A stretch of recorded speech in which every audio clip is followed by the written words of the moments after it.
In the early 1930s, there was a lot of interest in China in stocked machine pistols due to some international arms regulation. And the Mauser company discovered that while its C96 broom handle Mauser was very popular in China, it was kind of being beaten to the punch at market by a couple of Spanish competitors that were making both semi-auto and full-auto copies of the gun. So in the early 1930s, Mauser developed its own full-auto version of the C96. They called it the Schnellfeuer, or rapid fire. It used detachable box magazines, 10 and 20 round capacity. In total, a little over 100,000 of these were manufactured, and the vast majority of them went to China. So, and also the vast majority of them were in 7.63 Mauser caliber, including this particular one. There were a few in 9mm, but not very many. Now, it's a short recoil gun, so at the beginning of firing, the whole slide assembly moves back a few millimeters. That unlocks the bolt, which can then travel backwards, eject the empty case, load a new case. And you can see as the bolt chambers the round, the whole slide moves forward a few millimeters. Now, a bunch of people have often requested that I include some full-speed footage of some of these guns in my slow-motion video.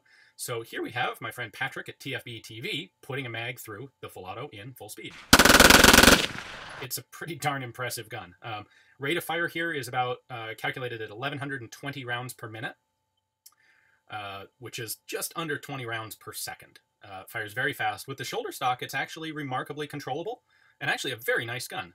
Recoil's pretty minimal. You can see I have no trouble here keeping the muzzle stable and on target.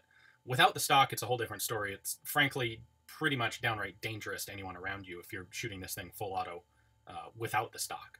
But with the stock, it's pretty cool. So it locks open on an empty mag there. Got one more view here. This is me attempting to shoot this without the stock. And you can see that muzzle climbs very quickly. To be perfectly honest, this made me a bit nervous after I did it. Did not want to do this again. Difficult to control. The muzzle axis, or the bore axis on this gun is quite high. The grip is not particularly good.